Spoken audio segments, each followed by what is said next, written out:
enable DevOps for SAP CPI Cloud Platform integration with the Figaf tool. Integration is like plumbing. If it works, nobody cares. If not, you're in trouble and it will start smelling. SAP Cloud Platform integration is really a good tool to create integration that's needed in a cloud world where you have a lot more complex and are not able to make as many modifications to interfaces. I do feel that it does miss some standard tool for doing change management and testing and improving the things that you have developed. So let's take a case. So we want to add a field to a flow, and then you want to have the customer look up the scenario and be able to actually figure out what was happening in this. So you as a business owner have created a ticket, send it to the developer, and he'll fix it. The normal way of doing that would be to go into CPI, make a modification, do a test, just test that this thing works, and then you'll create, or hopefully you'd update the documentation about why you have created this. You probably will ask the business user to test everything. You will get approval from the architect. Then you need to transport it to QA, configure it in test. Then you ask the business user, could you please test this again, transport it into production, and then you want to configure it, and then everything's okay. So in one scenario, I did this. It took 30 minutes, but I did skip all of these middle steps, just went straight from the unit test and into the production. And that's not optimal in the way you want to do things in the model world.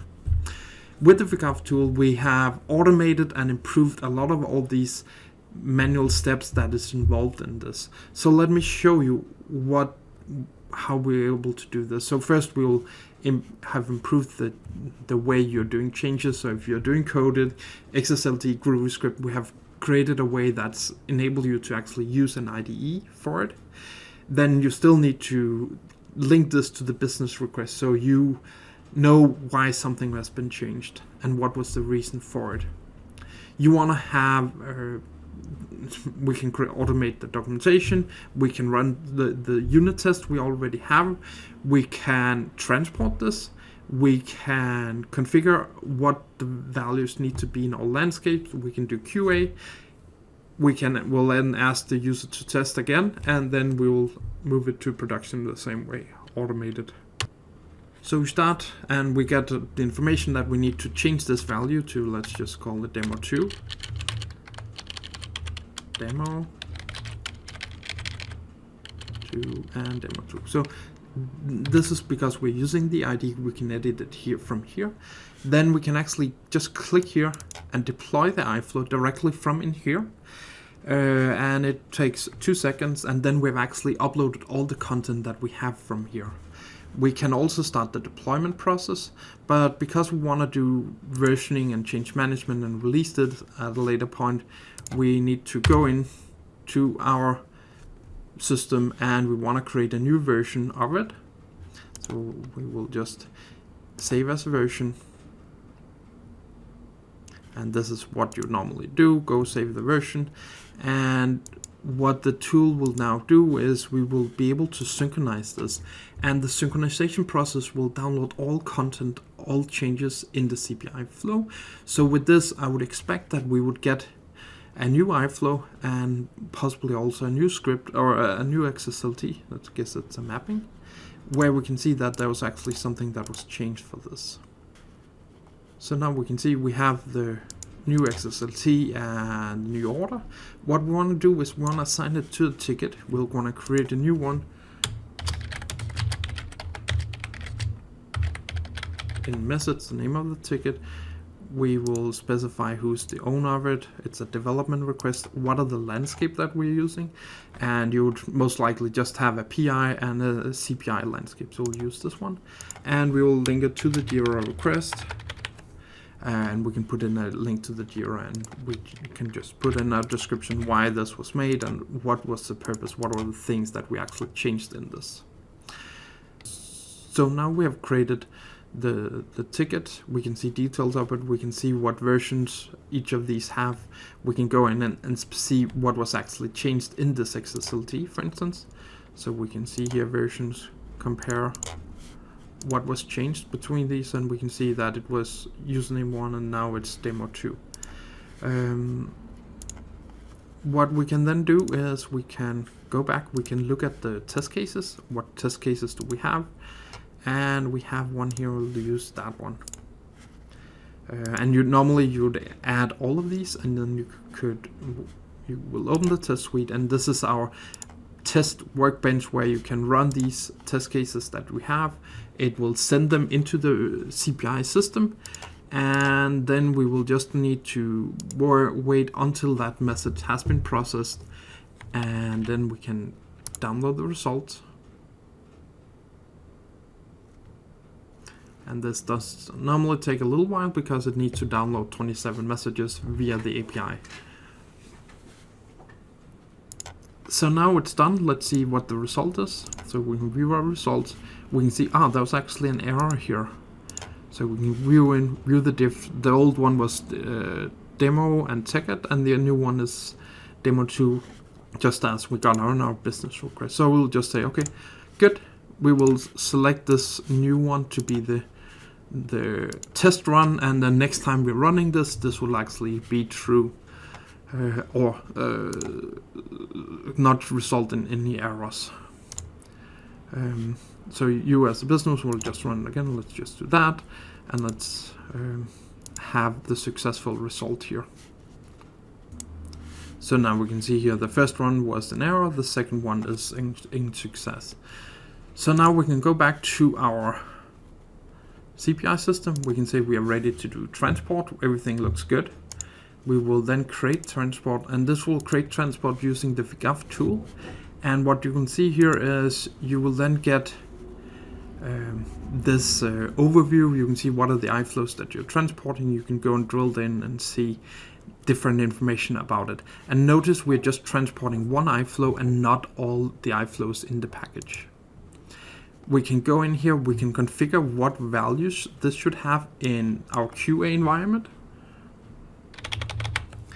And if there's any password, so we can see here there's actually an error. This OData password 2 does not exist in our QA environment. So we want to just save this, and then we can see that it checks and see that does not exist, or that password exists now in our QA environment. We can send it to approval, and then if you have a user that has access to approve these things, they can approve it, write something, or they can reject it and say this is not good for the specific reason. And obviously here you can go in deep into the specific detail about seeing what is actually being changed. You can select import, and this will import it into the QA system. And if you had more system configured, you can do the configuration on all these systems right from in here. And now we can see it has been imported successfully. Everything looks okay, and if we look at our import, we can see it's been imported. We can run our test case on that specific case. We can say now everything is good, we are in production, everybody's happy. We can create a report, and this report will then give us information about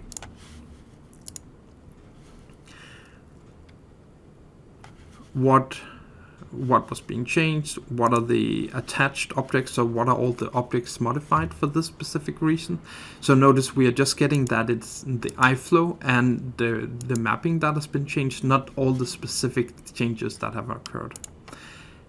How many test cases we have, and if there was any failures, we would see them here, what errors there would actually be, and here we can see our transports. If we want to create a better documentation of that specific iFlow, we also have the option to create a scenario documentation that will specify what does this document look like, or this iFlow look like in our QA or productive system. We can see here all the times that this has been changed. We can see what is actually the connection involved in this. What test cases do we have on that system? We can see a flat file representation of the flow. We can see what kind of configuration exists on it, and we can see all the different resources that exist in this specific iFlow. So this is really a powerful way to see all the information about your CPI landscape and being able to transport, manage all this relevant thing with CPI. If we go back to, so there's some other features that we haven't covered here. So we have a monitoring for the business. We have alerting capabilities all built in to the application. That means that you can learn as you go and create better and better documentations of what's happening. It can show you health status of the CPI system. We just talked briefly on it, that we have an option to create a Git repository with all the CPI content, and this allows developers to develop in an IDE that really is a lot more powerful. You have a Gradle plugins that allow you to deploy directly from the IDE without going into the web version of it. You can create unit tests and run them directly in the browser or in your IDE. And then we have the option actually to share scripts. So if you're making a modification in one script, at a point in time, you'd actually be able to see and update all the other scripts or places where the script is used.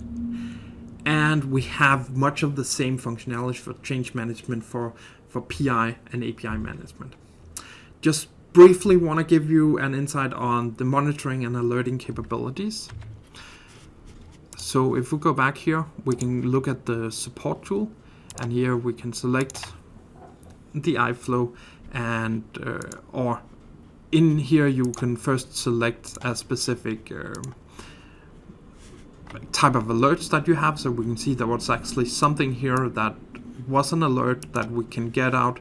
We can see all details about it, and we can set up new rules. And when we have set up a new rule, sometimes we can do restarting of it depending on the data. We can send it to a specific user. We can send it to webhook, so we can send it to something that will create a Jira task or something like that. So this makes it really simple to set up and create new tasks in it. We have a message monitor, and here you can go in, add some of the different scenarios that you want to a specific case, and give users access to view either the HR or what other scenarios that we have. And here we can see multiple scenarios in it, and we can drill down to those specific scenarios. And here we can see a lot easier access to all the payloads. If you have multiple messages that's being processed, we can see data on them here. So this simplifies the monitoring capabilities and give business users access to monitor those iFlows that they actually need. And then we have an overview that gives you information about how your CPI system is performing. Are there any latency errors or a number of messages that's being processed that you need to take into account? So that was a little about some of the features that the tool offers. And you can go try it out. Go to figaf.com/IoT, try it out and see how it works in your organization. Thank you.